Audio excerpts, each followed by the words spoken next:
is CBS News Miami. We are tracking Hurricane Erin for you. Outer bands of the storm are dumping heavy rain across Puerto Rico right now. This is flooding. Some people on the island are dealing with that this hour. And take a look at these pictures coming in from Cape Hatteras, North Carolina. This is courtesy of EarthCam. There are mandatory evacuation orders for visitors in that area right now. Good afternoon, and thank you so much for joining us. I'm Elliot Rodriguez and for Naja Sherman. Welcome to CBS News Miami's QUICKCAST. I'm joined by meteorologist Shane Hinton. And Shane, first of all, the storm went from a Category 1 to a 5. It seems like this. That's right. Over the weekend, I mean, it just so rapidly intensified. Right now, it is not a Category 5, but it is still a major hurricane. Go ahead and give you the latest right now. What I'm giving you a look at is Hurricane Erin on the satellite radar. Just a gargantuan system. Just look at the size of this with just a very small eye. In fact, we saw the eye kind of weakening a little bit before it re-intensifies. If you're curious about just how far it is from South Florida, well, hopefully I can provide a little bit of relief for you. It's over 600 miles away, and it is going to stay away from South Florida. So we are expecting any direct impacts here as we head throughout the next few days, but we are going to have to keep our eyes on it in regards to some indirect impacts that we can expect. Let me go ahead and give you a look at the current tropical alerts that are in effect. As you can see, stretching from the Bahamas all the way down to Turks and Caicos, we have a variety of tropical storm warnings, as you can see, in effect for Turks and Caicos, and then we have watches as you make your way closer to the northern Bahamas. No alerts for us here in South Florida. Giving you a look at the latest forecast cone from the National Hurricane Center, expected to maintain its major category status as it begins its eventual northerly turn by late Tuesday into Wednesday. Now, we still stay well west of this system as it continues to push up to the north. The reason why we're highlighting Cape Hatteras and the Outer Banks is they are probably going to get the biggest brunt of the force for the U.S. in regards to maybe some tropical winds, potential storm surge, and some rainfall, but no direct impacts or landfall is expected in the U.S. as it continues to pull out to the east and northeast over the coming days. As we take a look at the wave heights, this is one of the indirect impacts I think we're going to see here. Notice that the Bahamas helps to block the wave heights here in southeast Florida. I do see my friends here in Palm Beach County maybe seeing some elevated wave heights, but then as that system pulls away, it's really going to be the eastern North Carolina area out on the Outer Banks that is going to see some of those higher wave heights. Kind of zooming in here locally, for the first half of this week, we could see wave heights anywhere from 2 to 5 feet for the coastlines of Broward and Miami-Dade. Palm Beach County seeing them maybe up to 6 feet in height, and on top of that, we'll have to deal with an elevated rip current risk. In fact, starting tomorrow, we'll have a high rip current risk. In Palm Beach County, that risk will continue to stay elevated through Thursday.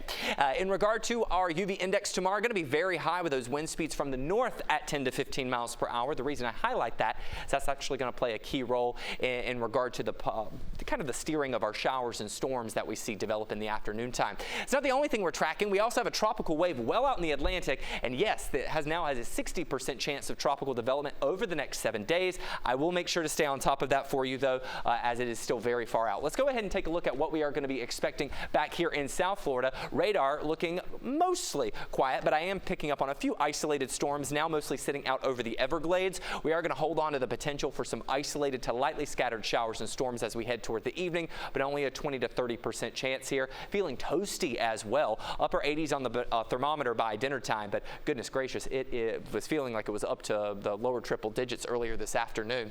Rain tracker shows that those showers and storms will fizzle apart overnight, but tomorrow we could see some showers and storms develop from north and then push down to the south because of the outer wind flow of Erin. I am going to give us about a 60% chance for showers and storms developing midday through the early afternoon. Like I said, moving north to south, so I would grab that umbrella as you head out the door tomorrow and that bottle of water. Not expecting a heat advisory, but it's certainly going to be feeling close to it with feels like temperatures in the triple digits. 7-day forecast shows that we will hold on to scattered shower and storm chances with lower 90s throughout the rest of the work week. Shane, thanks a lot, and stay with CBS News Miami for complete coverage of Hurricane Erin. We'll have the latest on its track and the impact on air and online at cbsmiami.com. And now to the Trump presidency. Ukrainian President Volodymyr Zelenskyy joined other key European leaders at the White House today for a meeting with President Trump with the future of Ukraine hanging in the balance. It follows President Trump's summit with Russian President Vladimir Putin on Friday. Torian Small is at the White House with the latest for us. And Thank you very much. President Trump met with Ukraine's President Volodymyr Zelenskyy at the White House Monday for a high-stakes discussion about ending the war that Russia started 3.5 years ago. I want to get the war stopped. President Trump expressed hope that Monday's meeting will lead to talks with all three leaders, something Russian President Vladimir Putin has so far resisted, but Zelenskyy has been pushing. This is a good signal about threat. I think this is very good. The meeting follows President Trump's summit with Putin in Alaska Friday. Before that meeting, Trump had threatened severe consequences for Russia if there wasn't a ceasefire, but he backed off of that threat after the talks. We can work a deal where we're working on a peace deal while they're fighting. Among the main issues, what happens to about 20% of Ukrainian territory Russian troops currently control? President Trump also met Monday with key European leaders who, like Ukraine, want a deal that includes security guarantees so Putin doesn't launch another invasion in a few years. During the Oval Office meeting, President Trump said any peace would have to be long-term and pledged U.S. support. This is very long term. We're not talking about a 2-year peace and then we end up in this mess again. When it comes to security, there's going to be a lot of help. It's going to be good. They are first line of defense because they're there. They're Europe. But we're going to help them out also. We'll be involved. As the diplomacy continues, Russia keeps pounding Ukraine with missile and drone strikes. Ukraine says at least 10 people were killed overnight, including a small child. Torian Small, CBS News, the White House. We've got new details this afternoon on a deadly shooting in Liberty City overnight. The Miami-Dade Sheriff's Office says a man was killed. It happened near Northwest 18th Avenue and 66th Street. It was a little after 4 in the morning. The victim was taken to the hospital where he died. MDSO has not released any details on who may have fired the shots or what the motive is. And now at 4, causeway safety concerns. Another cyclist was killed on the Rickenbacker Causeway leading to Key Biscayne Friday night. Police say a minor was riding an electric dirt bike. That's when they crashed into a man riding a bicycle. It happened in the eastbound lanes of the William Powell Bridge. 54-year-old Fabian Moses died. Police say the child or teen on the e-bike had facial injuries and had to be taken to the hospital. Police who live nearby say, people rather who live nearby say that drivers are often reckless on the bridge and it's also very busy. They're urging people to be safe no matter what kind of vehicle they're operating. At night, there are no cops here. There are no regulations here. There's cars passing by super fast, dirt bikes, motorcycles, everybody going super fast here at night. The crash comes just days before the nearby village of Key Biscayne planned to meet over the issue of e-bikes. The village banned motorized scooters and e-bikes last year. That's after a woman died after crashing with a 12-year-old boy on an e-bike. In Coral Gables, more than 500 janitors at the University of Miami are planning to go on strike. They just voted to authorize that strike. The move falls on the first day of classes at UM.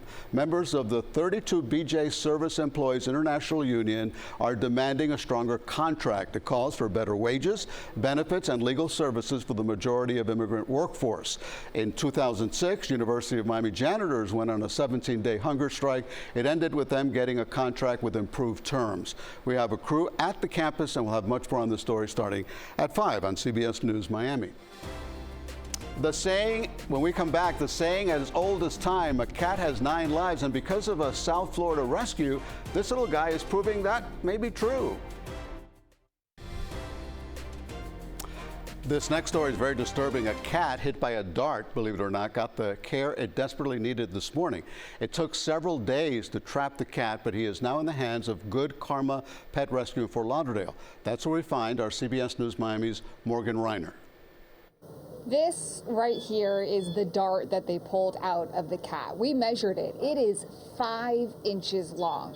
It's a miracle that this cat is alive. You can see the cat on the floor right now. They're working to get his body temperature up right now because he lost a lot of blood. But again, it's a miracle, and his happy ending starts right now. He doesn't have a name yet. Okay, love, here we go. But this cat has a team working to heal him. The entry wound right here. A woman who regularly feeds a colony of cats in Hollandale Beach first noticed that he had been shot by a dart about a week ago. One of our fosters has been feeding this cat for approximately 7 years, so she's known him pretty well. And she went out the other day to go feed and water him like she does that whole colony, and she found him in the bushes, and he was hiding and terrified. And it took a few days, but once trapped, Good Karma Pet Rescue took him in. It's really hard for me to understand what goes through a person's mind when they're doing something like this to an animal. We see a lot of mistreatment of animals here, and I don't understand why. They sedated him, removed the dart that you can see here, flushed the wound, gave him antibiotics and pain meds, and a full workup. There's a lot of inflammation there. It's almost certainly infected as well, and I'm sure that's very painful for the cat. But veterinarian Dr. Pete Odovic said he should make a full recovery. And our goal for this guy now is to actually bring him into the rescue and find him a good medical foster who can take care of him until he can heal, and hopefully we can make him adoptable in the near future. So they just took his temperature. It's 96.8. They're trying to get it up to 98. Hopefully that's when he begins starting to wake up. As for who is responsible, they don't know, but they're asking anyone in the community, if you saw anything, please say something. In Fort Lauderdale, Morgan Reiner, CBS News, Miami. And finally, don't be timid. Come on down. You could be the next contestant on The Price is Right. Join the CBS Miami Contestant Search Friday, August 29th from 10 a.m. to 1 p.m. at Toyota of Hollywood. Register now on our website, cbsmiami.com/contests. What an experience that would be. And that's CBS News Miami's QUICKCAST. I'm Elliot Rodriguez. Stay tuned for more news right here on CBS Miami.